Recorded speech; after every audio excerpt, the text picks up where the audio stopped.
단독행위하고 계약. 공법 하셨으니까 그건 아시죠? 1월 달부터는 이제 민법이나 개론, 공법 이건 4시간씩 하고, 근데 지금 11월, 12월 이거는 이때는 3시간씩 하고 끝나는 겁니다. 이건 생각하시고. 자, 116페이지 단독행위하고 계약.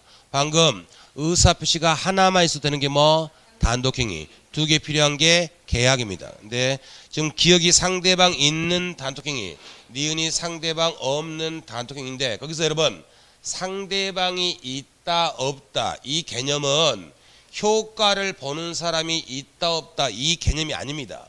이 개념이 아니고 내 의사표시가 상대방한테 도달해야만 효과가 발생하면 그게 상대방 있는 단독행위.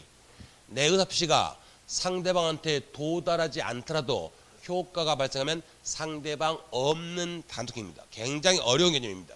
근데 이걸로 이해하시면 좀 편합니다. 자, 아까 갑이라는 어르신한테는 갑-라는 사고뭉치 자식이 있다고 그랬습니다. 근데 그래도 결혼했어요. 우리 며느리가 있습니다. 그리고 손자들도 있습니다. A, B, C 손자들.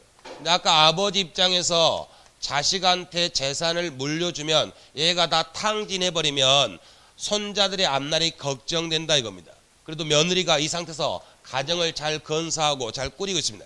그래서 손자들한테 줘버리면 아버지가 또 뺏어가 버리니까. 그래서 시아버지 입장에서 안 되겠다. 내가 죽으면 내 전 재산을 며느리한테 주겠다. 이렇게 생각을 굳혔습니다. 근데 살아생전에 그게 밝혀지면 집안이 시끄럽겠죠. 그러니까 자식이 그걸 모르게 하기 위해서 시아버지가 유언으로서 물건을 주는 걸 유증 그럽니다. 유증을 하는데 비밀 증서로서. 연속극 좋아하시는 분들 몇 번 봤죠? 어떤 부잣집 할아버지 죽으면 다 불러놓고 변호사가 집은 누구 거 하는 거 있죠? 거기 비밀 증서로 유언하는 거예요. 그러면 이 시아버지가 비밀 증서로 유언했으니까 시아버지가 며느리한테 재산을 주겠다는 그 시아버지의 의사가 며느리한테 도달했다 안 했다? 안 했죠. 비밀이니까. 그러면 며느리가 시아버지 의사를 몰라요. 모르더라도 시아버지가 사망하시는 그 순간 모든 재산은 다 누구 거? 며느리 거. 시아버지 의사가 도달하지 않았죠. 그래도 효과가 발생한다. 이런 걸 뭐라 부른다? 상대방 없는 단독행위. 이릅니다. 상대방 없는 단독행위. 그래서 거기 보시면 니은 하나의 의사표시가 있은 후 일정 요건을 갖추면 성립되고 포인트 누군가에 도달할 필요가 없다. 이게 포인트입니다. 도달할 필요가 없다. 그래서 거기 두 번째 줄 제일 뒤에 유증 있죠? 유언으로서 물건 주는 게 유증이에요. 똑같아요. 그냥 유언, 유증. 이게 상대방 없는 단독행위다. 이렇게 하시면 됩니다. 그럼 나머지 것들은 이제 나중에 다시 설명드리고, 그럼 나머지 이제 거의 대부분의 것들은 다 상대방이 없다, 있다, 있습니다. 거의 대부분 상대방 있는 단독행위가 원칙이에요. 그리고 그 상대방 있는 단독행위가 시험에 3년에 한 번씩 꼬박꼬박 출제가 됩니다. 올해 이제 또 나올 때가 됐다 이겁니다. 그래서 상대방 있는 단독행위를 암기하시는데, 첫 번째 암기사항이 나왔습니다. 상대방 있는 단독행위가 뭡니까 하면 곰이 동면을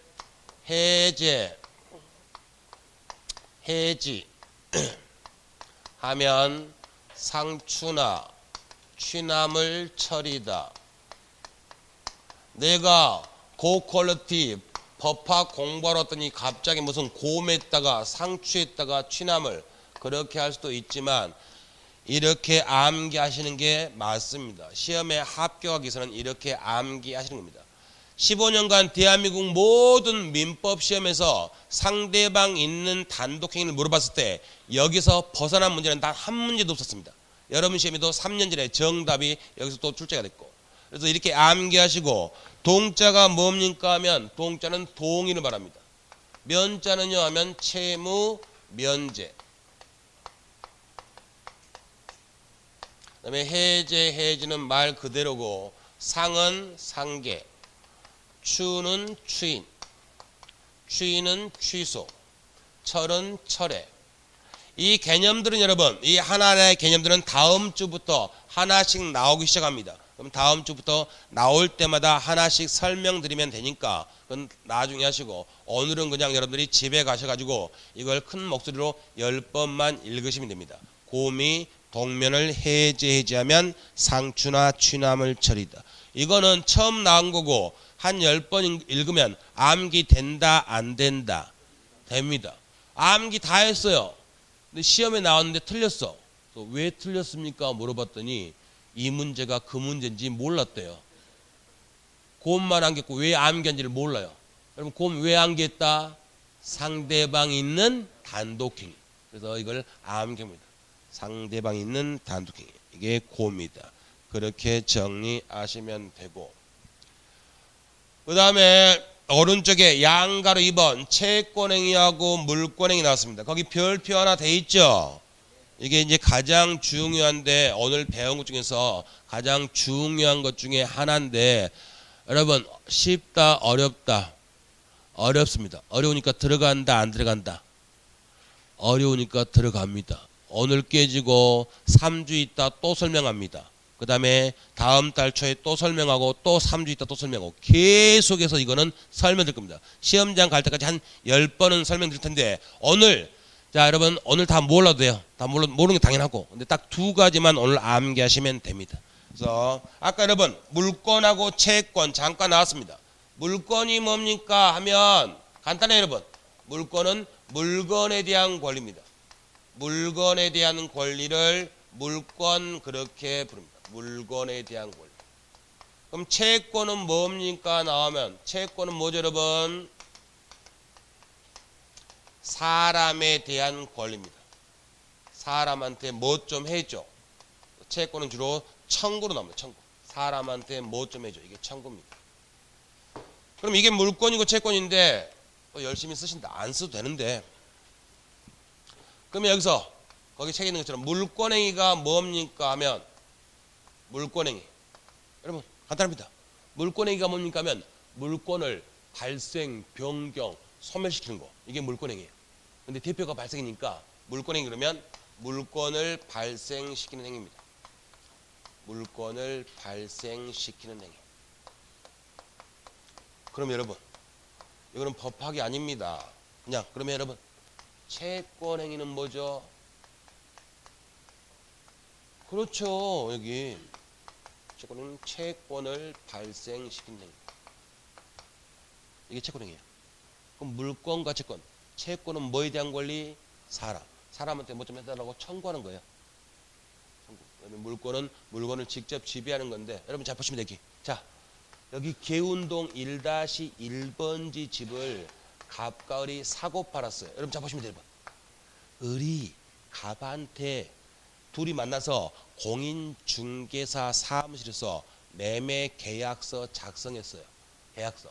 그럼 계약서 작성하면 아직 집 을의 거다 갑의 집이다. 갑의 집. 을이 갑한테 돈 다 줬어요. 아 그리고 물권의 대표가 소유권입니다. 물권의 대표는 소유권인데 이건 3주 있다가 이제 상세하게 나오니까 대표가 소유권인데 여기서 을이 여러분 을이 갑한테 돈 다 줬어요. 이제 그러면 집 갑의 거다 을의 거다. 돈 다 주고 매매 계약서 쓰고 돈 다 줬다 하더라도 을의 집 아닙니다. 을의 집이 되려면 을은 반드시 마지막 한 군데를 들려야 돼요. 어디? 등기소. 등기소에서 등기부의 이름이 을의 이름으로 올라와야 할 겁니다. 그러면 을이 지 앞으로 자 보십니다. 매매만 했다. 그럼 아직 을은 소유권 취득했다 못했다? 못했습니다. 매매만 하면 집 줘야지 집 달라고 청구만 하는 겁니다. 매매는 채권행위예요. 아직은 소유권 취득 못했으니까. 근데 지 앞으로 뭐 하면? 등기하면 소유권을 취득하는 거예요. 소유권. 소유권 취득. 여러분 취득은 다른 말로 뭐? 발생. 그러니까 뭐 하니까 소유권이 발생했다? 등기. 그러면 이거 등기가 무슨 행위? 여러분 물건을 발생시키는 행위가 무슨 행위? 물권 행위. 언제? 물권의 대표가 뭐? 소유권. 뭐 하니까 소유권이 발생했다? 등기. 그럼 이 등기가 무슨 행위? 물권 행위. 여러분 을이 갑한테 10억 주기로 계약했어요. 계약만 했다. 그 돈은 아직은 갑의 돈이다 아니다? 아니죠. 을이 갑한테 돈을 뭐 해야만? 줘야 됩니다. 대금을 지급하는 거죠. 근데 인도라고 합니다. 인도. 돈을 줘야만 갚을 거예요. 그럼 돈을 주면 이제는 누구 돈이다? 갑의 돈. 원래는 누구 돈이었는데? 의뢰도 이제 갑한테 소유권이 뭐 했다? 발생했다. 맞죠? 그럼 인도가 무슨 행위다? 물권행. 소유권 발생. 그러면 돈하고 집하고 차이점은 집은 움직인다 안 움직인다? 그럼 뭐? 부동산. 돈은 움직이죠? 뭐? 동산. 그러면 부동산은 뭐 해야만 물권이 발생했다? 등기. 동산은 뭐 해야만? 인도. 인도 받아야 돼요. 돈 주기로 약속만 했다. 아직은 자기 돈이 아니에요. 그래서 여러분이 여기서 암기하실 건 이겁니다. 이거 다 필요 없으니까 암기하실 건 이거. 결국 물권행위 나오면 모르는데 뭔 말인지 모르는데 부동산은 뭐 하는 게? 등기. 동산은 뭐 하는 게? 인도. 이렇게 해야만 물권을 취득한다니까요. 동산은 인도를 받아야 되고 부동산은 등기를 해야 돼요. 여러분 시장 가서 할머니한테 콩나물 2,000원치 주세했습니다. 그럼 그 콩나물 언제 갑의 콩나물 어디 사요? 그럼 그 콩나물 언제 얽게 되는 거죠? 자, 콩나물 사면서 할머니한테 2,000원 줬습니다. 그럼 콩나물 내 거다 아니다? 아직 아닙니다. 할머니가 검은색 비닐봉투에 담았다. 내 거다 아니다? 아닙니다. 할머니 손끝에서 내 손끝으로 넘어와야 내 겁니다. 그러면 할머니가 2,000원 담아가지고 나한테 넘겨주려고 했는데 옆집에서 콩나물 해장국지 하는 아줌마가 급하다고 2,000원을 던지면서 콩나물 봉지를 채가버렸다. 내 손끝으로 넘어오기 전에. 그럼 나는 기분은 연락이 나쁘죠? 기분은 엄청 나쁜데 문제는 내 물건이 침해당한 게 있다 없다? 없죠. 아직 내 게 아니니까. 소유권 침해가 없어요. 할머니도 물권 침해가 있습니까 없습니까? 할머니한테 2,000원 던져주고 갔죠. 그 사람이. 할머니도 물권 침해가 없어요. 그러니까 열은 받지만 법적으로는 아무것도 방법도 없습니다. 그냥 욕하고 끝내야 돼요. 그게 왜 그렇습니까? 물어보면 아직 뭘 못 받았기 때문에 인도를. 그래서 부동산 등기, 동산 인도. 이게 물권 행위라는 거. 이건 절대 놓치면 안 됩니다. 가장 기초적인 기초. 부동산 등기, 동산 인도. 이렇게 정리하시고 하나 더 정리할 거. 오늘 다 들어가서는 없어요. 오늘 30 여기서 40%만 들어갈 건데 또 하나 이제 정리하십니다. 그러면 여러분이 지금 오늘 부동산 공인중개사 공부하러 민법 공부하러 왔는데 집에 갔더니 오늘 뭐 공부하고 와서 물어보면 그래도 하나 정도는 말할 게 있어야 되겠다. 그래서 설명드립니다. 여러분 남의 물건 팔면 매매계약 남의 물건 팔았습니다. 여러분이 학원 나와 있는 사이에 여러분 집을 여러분이 아무런 권리도 안 줬는데 여러분 이웃집 사람이 남한테 집을 팔았어요. 그럼 매매계약 했죠? 그 매매계약이 유효냐 무효냐 이겁니다. 유효다 무효다. 발음이 구별 안 되니까 1번이다 2번이다. 1번 2번. 여러분 집을 아무런 권한도 없는 다른 인간이 집을 팔았다 입니다. 매매계약 1번 2번. 상식 어디로 가죠? 2번 가죠? 2번 가면 시험에 안 내죠. 매매계약 뭐다? 유효입니다. 남의 물건 팔더라도 아무런 권리 없이 남의 물건 팔더라도 그 계약은 유효합니다. 여러분 전라도 지방에서는 잔치할 때 홍어가 빠지면 잔치로 인정 안 해주니까 갑이라는 어르신이 자식이 결혼해요. 그러니까 어물전 가서 홍어 주세했습니다. 홍어 파라고. 홍어 매매계약 하는데 어물전에 현재 홍어가 없어요. 그러면 어물전 사장은 현재 홍어에 대한 소유권이 있다 없다? 없습니다. 그래도 매매계약 할 수 있다 없다? 있죠. 2주 있다가 배달해 준 조건으로. 그러면 어물전 사장은 자기 홍어 팔았다 남의 거 팔았다? 남의 거 팔았다. 남의 거 팔더라도 유효 무효? 유효. 눈빛이 야 그거하고 이거하고 같냐? 똑같아요. 병의 집입니다.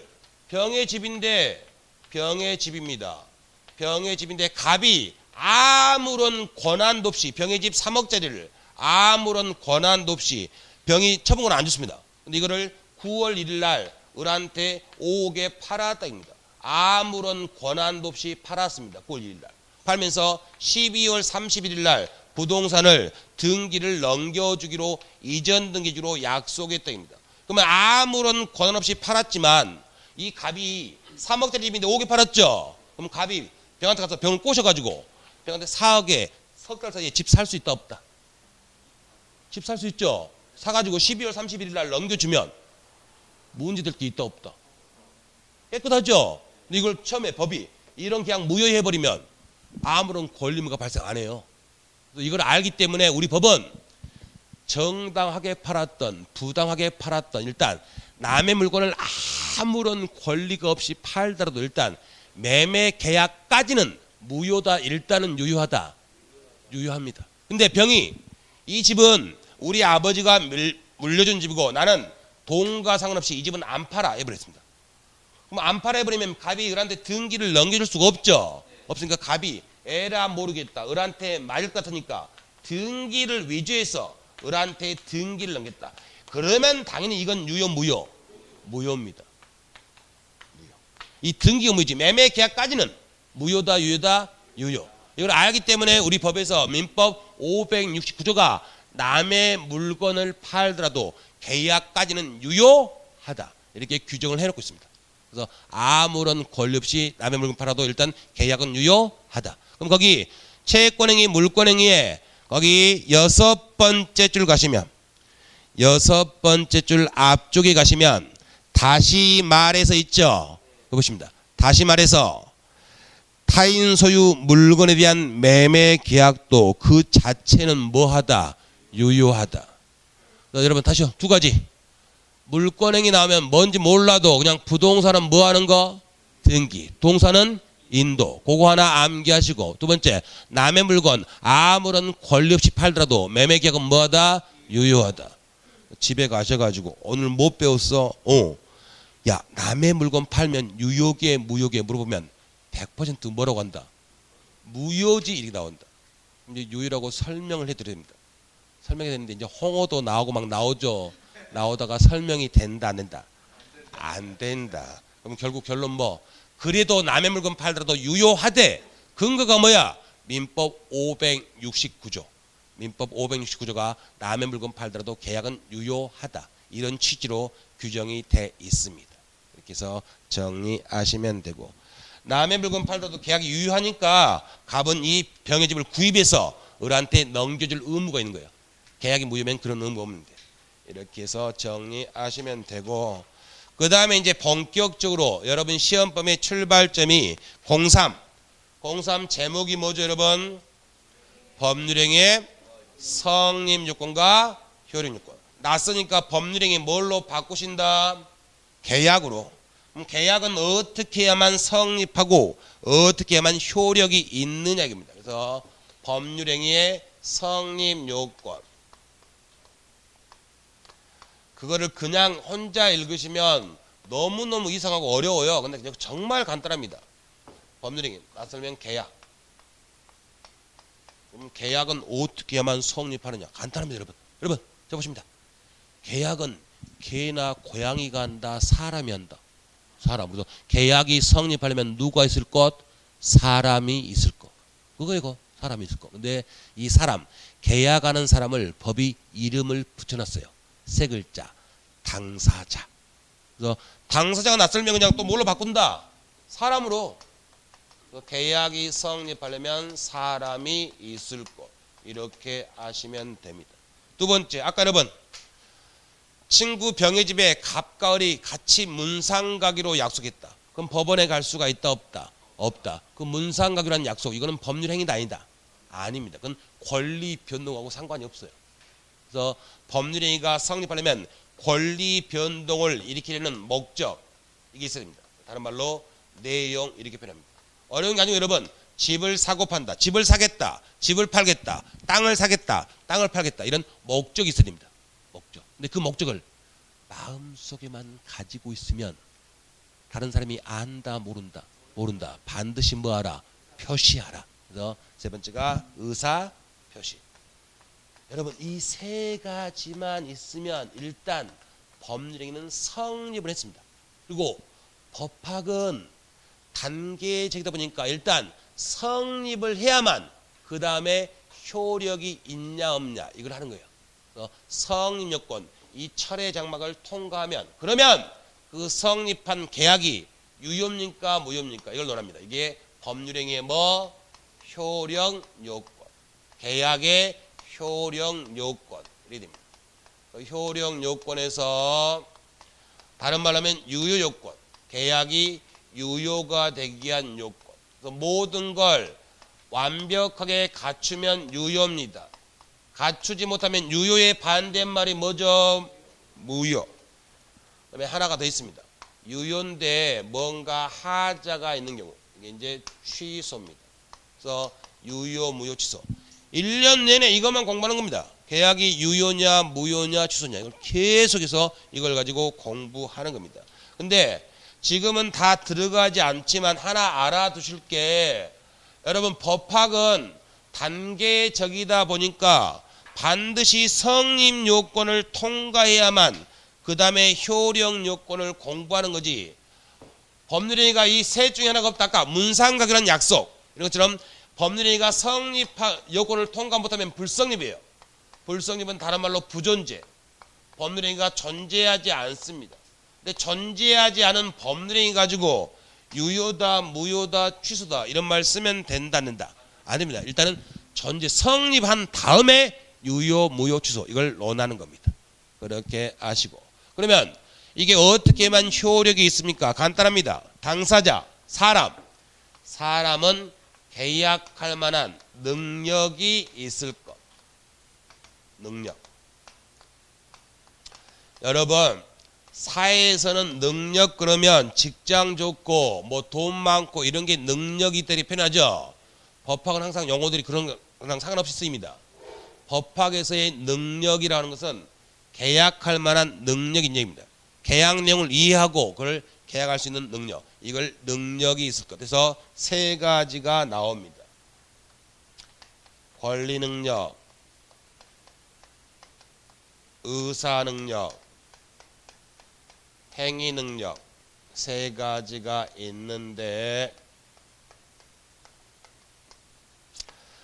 첫 번째 권리 능력은 설명은 드리는데 시험하고는 전혀 상관이 없습니다. 권리 능력은 뭔가에 그냥 쉽게 쓰겠습니다. 뭔가의 주인이 될 수 있는 능력. 이게 권리 능력입니다. 주인이 될 수 있는 능력. 여러분 어제 꼬맹이가 하나 태어났어요. 그 꼬맹이는 오늘 집주인이 될 수 있다 없다? 집주인 될 수 있죠. 어제 태어났는데 할아버지가 3대 독자 고추 태어났다고 걔한테 집을 증여하면 그 등기하면 집주인 되죠. 그래서 그 사람 그러면 그 꼬맹이한테는 권리 능력이 있다 없다?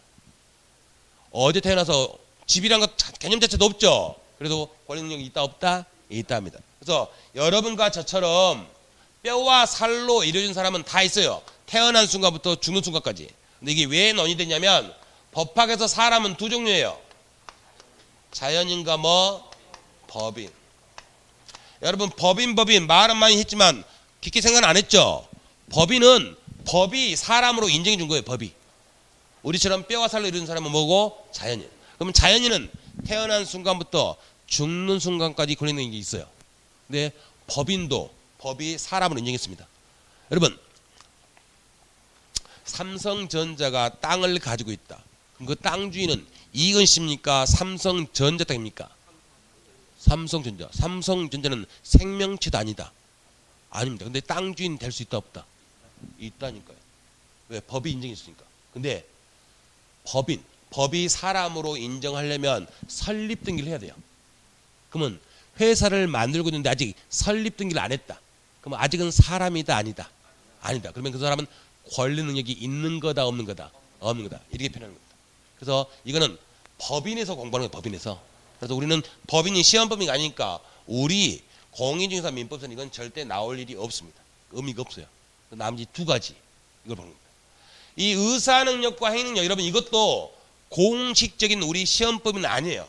아닌데 책을 읽고 문제 풀 때 이걸 알아둬야만 풀 수 있는 문제가 한 두 문제 정도 있습니다. 그래서 정리해야 됩니다. 그럼 의사 능력은 뭡니까 하면 의사 능력은 자기 행위가 법적으로 어떤 의미가 있는가를 판단할 수 있는 판단 능력이에요. 판단 능력. 이런 판단 능력이 없는 애들을 의사 무능력자 이렇게 부릅니다. 여러분 방금 어제 태어나서 오늘 집주된 꼬맹이가 3년이 흘러가지고 이제 3살이 됐어요. 만 3살. 3살 됐는데 3살 지금 집주인 맞죠? 근데 옆집 아저씨가 계약서하고 인주하고 그다음에 아이스크림 하나를 가져와가지고 꼬맹이한테 너 집 팔아 하면 꼬맹이 너 집 팔면 이 아이스크림 줄게. 꼬맹이 당연히 고개 끄덕끄덕 한다 안 한다? 하죠. 뭐 때문에? 아이스크림.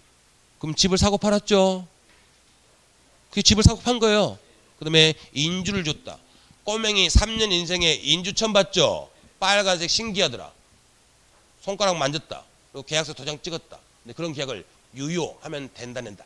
아닙니다. 3살짜리 꼬맹이는 집을 사고 판다는 게 어떤 의미인지를 몰라요. 즉 판다는 게 없어요. 그러니까 그런 계약은 유효, 무효. 현재 여러분과 저는 우리 정상적인 의사 능력이 있다 없다?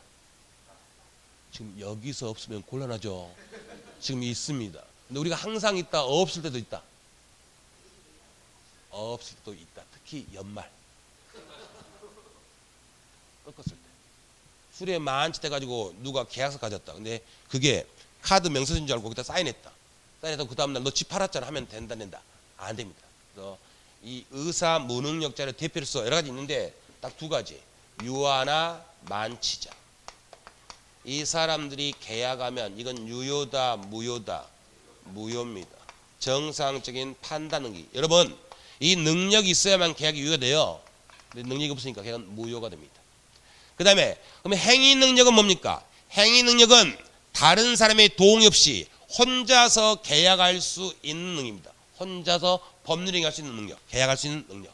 이런 행위 능력이 부족한 사람들을 제한 능력자를 부릅니다. 그리고 우리 법은 제한 능력자를 3종류로 나눠서 규정했습니다. 하나가 미성년자, 만 19세 미만.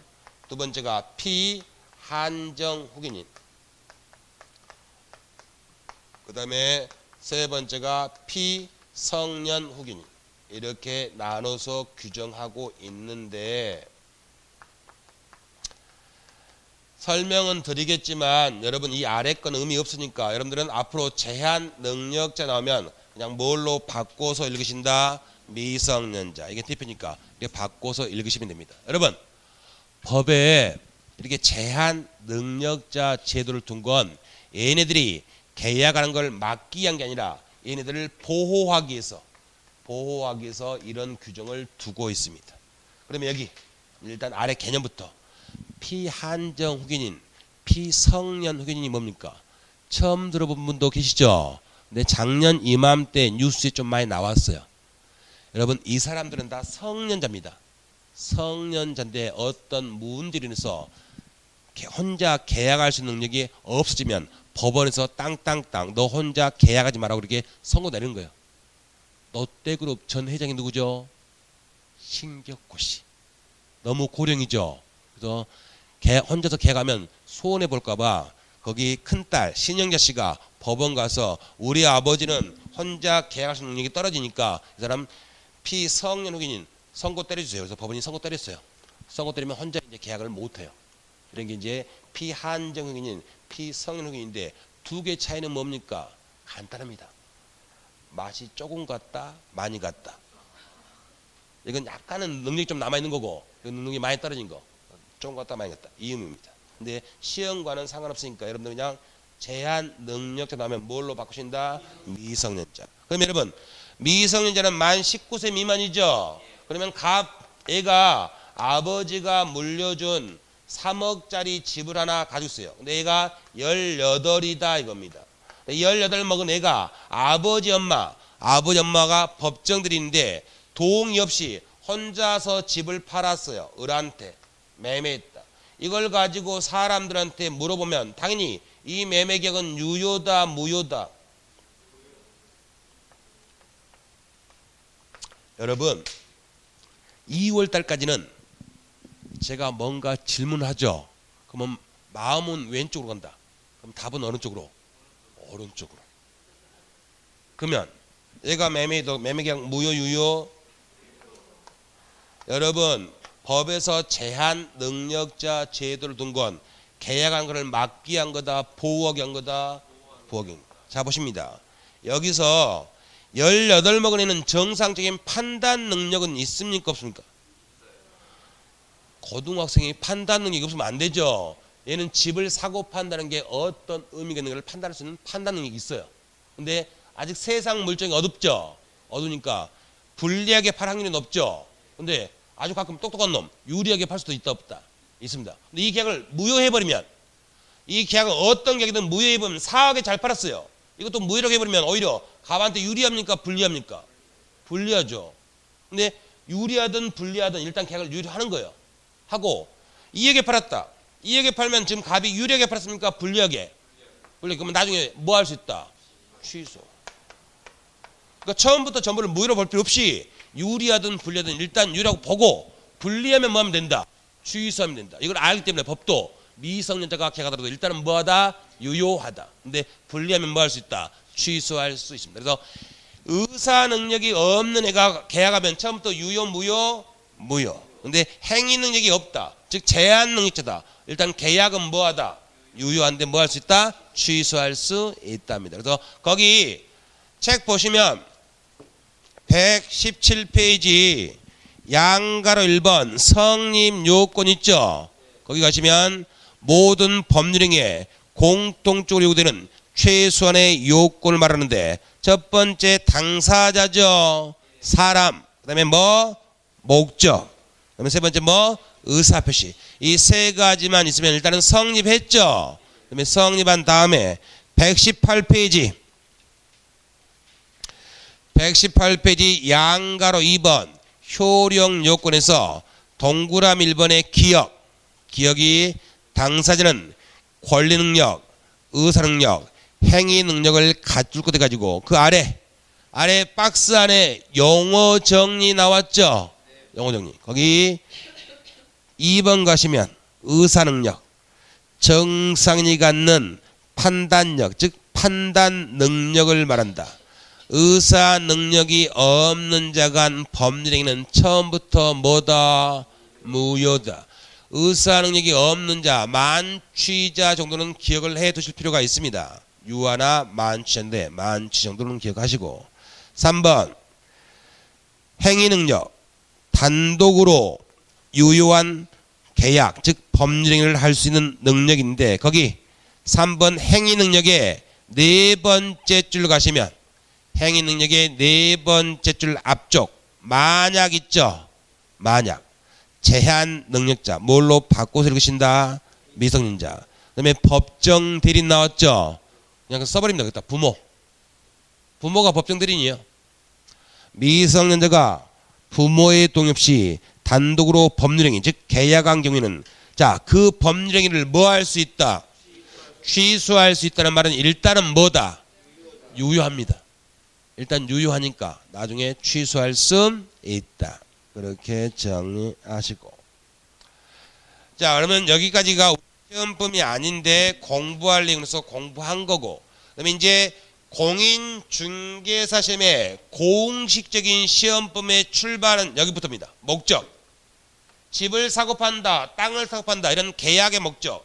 이게 유효가 되려면 계약의 목적 계약 내용이 확정돼야 되고, 그다음에 그게 가능해야 되고, 그다음에 적법, 법을 지켜야 되고, 그다음에 마지막 사회적으로 타당성이 있어야 됩니다.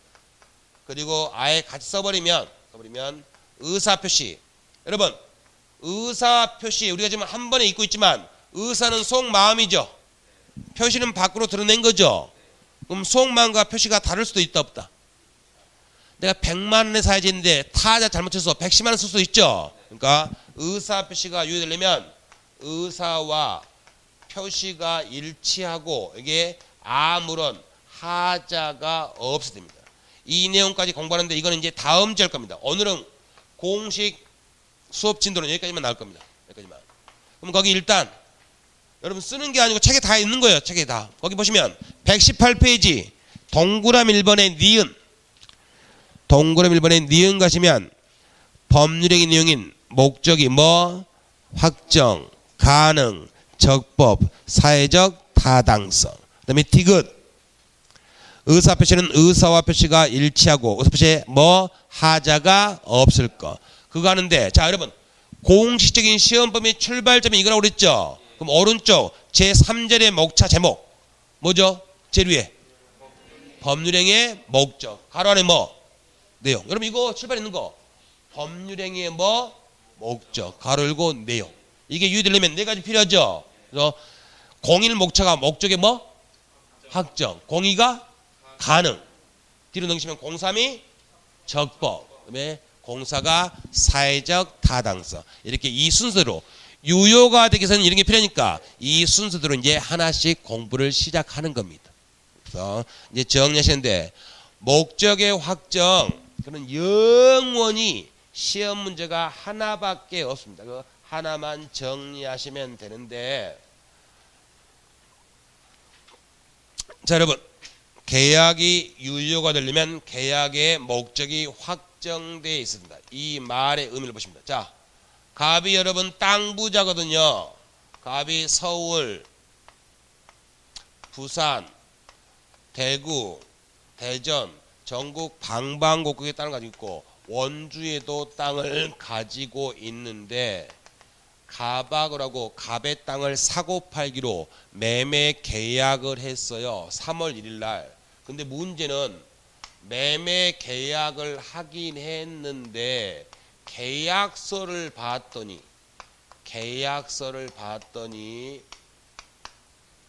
계약서가 갑의 토지 중 하나 이렇게만 돼 있고 매매 대금도 결정이 안 돼 있습니다. 근데 계약서에 뭐 3월 30일 날 부동산 이전 등기하고 돈 지급하기로 계약서에 작성이 돼 있더랍니다. 3월 31일 날. 근데 갑이 3월 31일까지 을한테 땅을 안 줍니다. 땅을 안 주니까 을이 4월 달에 갑한테 땅 달라고 법원 가서 소송합니다. 이 소송하면 법원에서 도와줄 방법이 있습니까? 없습니까? 판사가 신도 아니고 뭔 땅인지 알아야지. 뭔 땅인지 모르죠. 그건 계약 내용이 확정돼 있다, 확정돼 있지 않다. 확정되지 않으니까 무효입니다. 그래서 도와줄 수가 없다. 마찬가지 갑돌한테 4월 달에 판사님 을이 돈 안 줍니다. 소송해봐야 의미 있다 없다. 얼마인지를 알아야만 도와주죠. 의미가 없습니다. 그래서 이렇게 계약 내용이 확정되지 않으면 무효입니다. 근데 영원히 시험 문제는 하나뿐이라는 게 이 계약서를 잘 봤더니 아래 한 줄이 더 있어요. 뭐라고? 3월 20일 날 부동산 전문가 병이 결정한 토지를 병이 결정한 액수에 사고 판다. 이렇게 한 줄이 더 있더랍니다. 그리고 병이 3월 20일 날 원주 땅이 맞겠다. 액수는 3억이 적당하겠다. 이렇게 결정을 해줬다면 그러면 3월 20일 날 결정됐죠. 근데 31일 날 갑이한테 원주 땅 안 줘요. 그러면 어른 갑한테 원주 땅 달라고 소송할 수 있다 없다. 역시 3월 30일 날 을이 3억을 안 줘요. 그럼 갑은한테 3억 달라고 소송할 수 있다 없다. 있답니다. 그래서 영원히 이것만 시험 문제예요. 그래서 어떻게 나오냐면 계약이 유효가 되기 위해서는 계약의 목적이 반드시 계약 체결 당시에 확정돼 있어야 된다. O다 X다. X. 3월 1일 날은 결정이 됐다 안 됐다? 안 됐죠. 3월 20일 결정된 거죠. 그러면 계약 체결 당시에 모든 게 확정될 필요는 없고 확정할 수 있는 기준, 방법만 정해져 있으면 유효하다. 이겁니다. 계약 체결 당시에 법률 목적이 반드시 확정될 필요는 없다. 그래서 1번 보시면 거기 119페이지 01 목적의 확정 거기 세 번째 줄 앞쪽에 즉 있죠. 즉 있죠. 그것만 시험에 나와요. 매매 계약을 체결할 때 매매 대금은 반드시 정해져 있어야 하는 것은 아니고 나중에 정할 수 있는 기준과 방법만 정해져 있으면 그 매매는 효력이 있다죠. 매매가 효력이 있다는 말은 무효다, 유효다, 유효다입니다. 유효. 그렇게 정리하시고 그 다음에 이 목적의 가능 거기다가 별표 하나를 해 놓으십니다. 이건 너무너무 중요합니다. 물론 근데 오늘은 하지 않습니다. 6주 차에 돌아와서 그때 설명을 드릴 겁니다. 일단 오늘은 별표만 해 놓으시고 넘어가시면 됩니다. 이렇게 그냥 근데 개념만 그냥 보시면 됩니다. 여러분 지금 2017년 11월 15일 현재 갑하고 우리 둘이 갑이 이번 주말에 을을 달나라에 가서 골프치기 해주면 을이 10억을 주기로 계약했다. 황당하죠? 가능하다 불가능하다. 불가능하면 그 계약을 지키라고 이행청구 같은 거 된다 안 된다? 안 된다. 그건 목적 달성이 불가능하니까 그 계약은 유효다 무효다 이렇게 하는 겁니다. 그렇게 아시고 그럼 뒤로 넘기시면 03 목적의 적법. 여러분 당연히 계약이 유효가 되려면 법을 지켜야 된다 안 지켜도 된다? 지켜야 되죠. 목적이 적법해야 됩니다. 근데 여러분 우리나라 법이 10만 개가 넘거든요. 10만 개가 넘는데 모든 법을 다 지켜라. 피곤하다 안 피곤하다? 피곤합니다. 그래서 법을 크게 두 가지로 나눕니다. 임의규정, 임의법규 다 똑같은 말입니다. 임의법규, 그 다음에 강행규정, 강행법규 이렇게 두 가지로 나눕니다.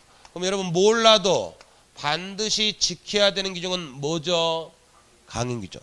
그럼 임의규정은 지킬 필요가 있다 없다? 여러분 법학에서 임의 나오죠?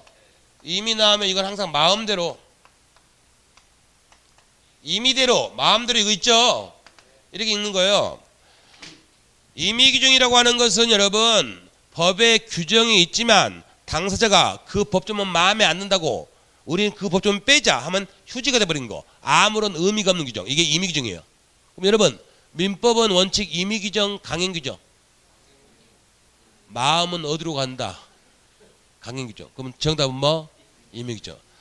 민법은 원칙 당사자들이 야 우리 민법을 적용하지 말자면 다 날아가 버려요. 물론 민법에도 강행규정이 몇 가지는 있어요. 근데 원칙은 임의규정. 그런데 어제 공부한 부동산 공법, 공법은 임의규정 강행규정. 여러분이 논밭을 가지고 있습니다. 논밭을 이제 등기부는 전답 이렇게 표현하는데 여러분 땅이에요. 그럼 여러분이 소유권 있죠. 근데 여러분 땅이지만 여러분 마음대로 거기다가 건물 지을 수는 있다 없다? 없습니다. 허가 안 해줘요. 그래서 허가를 받아야만 지을 수 있다. 그러면 공법은 기본적으로 무슨 규정? 강행규정. 민법은 기본적으로 무슨 규정? 임의규정. 이렇게 됩니다. 그래서 임의규정은 지키지 않더라도 무방한 규정입니다. 그러면 강행규정은 반드시 지켜야 되죠. 근데 문제는 강행규정이 다시 두 가지로 나눠져요. 강행규정이 단속규정, 단속법규, 효력규정, 효력법규 두 가지로 나눠진다 이겁니다. 그럼 여러분 이 둘 다 무슨 규정이다? 반드시 지켜야 돼요. 어기면 국가나 지방자치단체로부터 처벌받아요. 제재받습니다. 과태료라든지 벌금이라든지 이런 거 받아요. 근데 문제는 어겼을 때 처벌받는 건 똑같은데 그러면 어겼을 때 위반했을 때 민법상 즉 사법상 계약의 효력은 어떻게 될 거냐 이게 문제입니다. 근데 단속규정은 위반해도 사법상 계약은 개인사자 민법상 이 말하고 똑같아요. 사법상 계약은 유효가 되는 규정. 이게 단속 규정입니다. 효력 규정은 위반하면 처벌도 되고 사법상 계약도 무효가 되는 규정. 이게 효력 규정입니다. 이렇게 써져 있어서 어려운 것 같지만 너무너무 간단해요. 여러분이 주말에 여기 인근에 나에 놀러 가서 식당 가셨습니다. 식당. 식당 가서 음식을 먹고 이제 여러분 식당 가서 음식을 사 먹으면 그게 무슨 계약이죠? 매매. 그게 돈 주고 음식 산 거니까 매매 계약에서 음식 다 먹고 나오려고 하는데 갑자기 구청에서 공무원들이 단속 나왔어요. 왜? 그 음식점이 무허가 음식점이더라 이겁니다. 여러분 음식점 할 때는 구청으로부터 허가를 받아야 된다, 안 받아도 된다. 음식점 영업하려면 허가를 받는다, 안 받는다?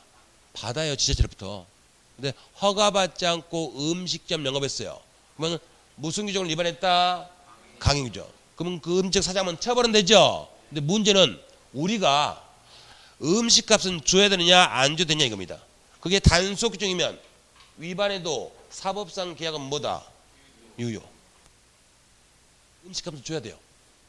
근데 그게 효력 규정이면 위반하면 사법상 줄 필요가 없어요. 단속 규정이다, 효력 규정이다. 자, 무허가 음식점 영업, 이거는 단속 규정이다, 효력 규정이다. 말 바꿉니다. 여러분, 음식값 줘야 된다, 안 줘도 된다. 그 사람들도 먹고는 살아야 되죠. 줘야 됩니다. 단속 규정. 그래서 이런 게 단속 규정. 그래서 무허가 음식점 영업. 근데 이거는 시험에 28년간 딱 한 번 나왔어요. 한 번. 이거는 여러분이 이해하시라고 설명을 드린 거고 개념은 3주 있다가 설명드릴 텐데 무허가 음식점 영업으로 너무너무 중요한 거 아니 단속적으로 너무너무 중요한 게 중간 생략 등입니다. 세금 탈루 투기 목적으로 중간 생략 등기하는 거. 나중에 여러분이 그래도 좀 들어본 말로 바꾸면 미등기 전매. 부동산 사서 자기 앞으로 등기하지 않고 다시 파는 거. 이게 중간 생략 등기하는데 이거 심하면 깜빵까지 갈 수 있어요. 그래도 그 등기 자체는 유효 무효. 무슨 규정? 사법상 계약은 뭐? 유효. 저 중간 생략 등기는 유효합니다. 이거 4주차에 할 건데 지금은 단순히 안 계십니다. 몰라도 단속 규정의 대표가 뭐다? 중간 생략 등기. 무허가 음식점 기억할 필요 없어요. 중간 생략 등기. 이걸 기억하시면 됩니다. 이렇게 아시고 효력 규정. 여러분이 보십니다. 갑하고 을하고 개운동 1-1번 집을 사고 팔았다. 매매했다.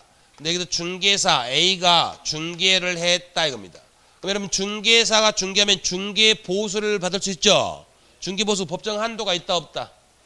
한도 쳐져 있죠. 이건 다 아시죠? 이 계약의 한도가 만약에 500이었다.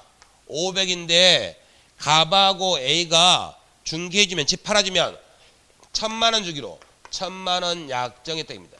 그러면 공인중개사법에 법정 한도를 초과해서 중개 보수를 받지 말라 이렇게 규정돼 있어요. 무슨 규정? 강행 규정. 그럼 어겼죠? 그럼 영업정지 심하면 영업 취소 벌금 이런 거 받아요. 그럼 문제가 안 되는데 이 계약이 A는 갑한테 1000만 원을 받을 수는 있냐 이겁니다. 이게 단속 중이면 위반해도 사법 중이면 없습니다. 단속 규정, 효력 규정. 기본. 우리 이미 단속 규정 하나 봤다 안 봤다? 이제 못 볼 차례다. 효력 규정. 이거 볼 차례죠. 그러니까 이거는 대법원까지 올라갔어요. 근데 여러분 이걸 단속 규정으로 봐버리면 중개사들은 걸리지만 않으면 계속 한다 안 한다? 한다. 그러면 일반 국민들이 너무 피해가 크니까 우리 법원은 이걸 뭘로 보겠다? 효력 규정. 그래서 이 1000만 원 약정은 무효입니다. 물론 1000만 원 약정이 이게 뭐니까 1000만 원은 다 하려고 못해요. 그래도 A가 중개해 줬죠. 그러면 이 500 이건 받을 수 있다 없다? 이건 받을 수 있어요. 이건 유효합니다. 그래서 한도를 초과하는 부분 그것만 무효고 한도돼 있는 부분은 유효합니다. 그래서 이런 것들은 이제 써먹은 사람들이 굉장히 많아요. 여러분 A라는 중개사한테 10사람이 집을 내놨다. 10사람 집을 내놨는데 다 법정 한도만 주겠다고 내놨다. 그럼 A가 특별히 갑의 집을 신경 쓴다 안 쓴다? 안 쓰죠. 근데 갑이 야 내 집 팔아주면 내가 2천 줄게 3천 줄게 이렇게만 말하면 누구 집부터 팔려고 한다? 갑의 집 팔려고 하죠. 여러분도 그렇게 하시면 돼요. 팔았다. 나중에 이제 보수 달라고 하죠. 다 준다. 500만 준다. 500만 주죠. 뭐니까 그러면 A가 갑한테 열받아서 전화하겠죠. 전화하면 한마디만 더 하면 돼요. 뭐라고? 한 번 더 전화하면 국토부에 신고한다 이러면 영업 취소예요. 그러니까 더 말도 못해요. 그래서 법을 아는 사람들은 자기 부동산 빨리 넘기려고 아무 수나 불러요. 그냥 너 5천만 원 줄게 이렇게 부릅니다. 열심히 팔고 나중에 500 입금하면 끝. 이게 효력 규정 이렇게 되는 겁니다. 단속 규정 이렇게. 그래서 여기까지 정리하시면 되는데 올해 여러분 올해 시험 문제가 여기서 하나 나왔어요. 여기서 어려운 시험 문제가 아니고 맞히라고 준 건데 또 그걸 틀린 사람도 있던데 여러분 자본주의 사회에서는 우리나라처럼 이 자본주의 사회에서는 부동산 투기를 막는다 막는 척만 한다 막는 척만 합니다. 막아버리면 아까 말씀드렸죠. 경기가 안 돌아가요. 그러면 사람들이 돈을 못 벌고 힘들어해요. 그러니까 막는 척만 합니다. 국가에서 항상 부동산 투기를 막겠다 하죠. 진짜 막을 생각이면 여러분 부동산 분양권 있죠. 분양권 규정을 뭐로 만들어버리면 된다. 효력 규정으로. 이걸로 만들어버리면 분양권 사죠. 그 계약 유효 무효? 무효. 효력 규정 만들어버리면 무효면 나는 그 아파트에 들어갈 수가 있다 없다? 없습니다. 그러면 분양권 판 사람한테 돈 돌려받아야 되는데 판 사람이 망했다든지 연락이 안 된다든지 돈 안 주면 소송해야 돼요. 그럼 분양권을 산다 안 산다? 안 산다. 그렇게 하면 투기는 완벽히 막을 수 있습니다. 근데 그러면 막아버리면 경기가 안 돌아가요. 그러니까 우리 판례는 분양권 전매금지기죠. 효력 규정으로 본다. 단속 규정으로. 단속 규정. 그래서 걸리면 벌금은 내지만 분양권은 사면 그건 내 건데요. 그럼 나중에 들어갈 수 있다 없다? 있답니다. 그래서 올해 기출 문제가 뭐가 나왔냐면 다음 중 무효가 아닌 거 이렇게 나왔거든요. 이게 분양권 전매금지 이건 유효하다 이렇게 시험 문제가 나오는 겁니다. 그래서 거기 보시면 120페이지 거기 동그라미 2번에 강행 규정 나와 있죠. 거기 니은 가시면 니은 단속 규정 강행 규정 중 단속 규정에 위반하는 법률행위는 그 사법상 효력은 무효가 되지 않는다. 여러분 단속 규정이니까 무효다 유효다? 유효죠. 유효다 이렇게 세 글자로 쓰면 돼요. 근데 항상 꼰이라고 무효가 되지 않는다. 그 말은 뭐다? 유효하다. 그렇게 하시고 단속 규정으로는 무허가 음식점의 음식 판매 금지 규정. 그다음에 중요한 게 뭐? 중간 생략 등기, 미등기 전매. 그다음에 전매 금지. 분양권 전매 금지. 이 전매 금지 나는데 전매 금지만 색깔이 다르죠. 왜 다르다? 올해 나왔다고. 그럼 여러분이 색깔 다르니까 전매 금지를 기억한다. 아니면 중간 생략 등기를. 전매 금지는 여러분 한 10년에 한 번꼴로 나오는 거예요. 중간 생략 등기가 10년에 4번. 그래서 오늘 딱 한 가지 단속 규정 예로서는 뭐 중간 생략 등기 이것만 계시면 됩니다. 개념은 나중에 하니까. 오른쪽에 디귿 효력 규정 있죠. 보십니다. 강행 규정 중 효력 규정에 위반하는 법률행위는 뭐다? 무효다. 거기 두 번째 줄 중간 중개 수수료 법정 한도액 초과 수수 금지 있죠. 거기 예전 판례라서 중개 수수료인데 여러분 법은 정확해야 되니까 지금 이제 중개 수수료다 중개 보수다. 여러분 3년 전에 법 바뀌었습니다. 이제 중개 보수. 중개사들의 전문 자격증을 좀 높이 평가하기 위해서 중개 보수로 바뀌었습니다. 그래서 앞으로는 중개 보수 이렇게 기억합니다. 중개 보수 그렇게 기억하시고 시간 많이 됐구나. 조금 쉬었다가 마무리 짓도록 하겠습니다.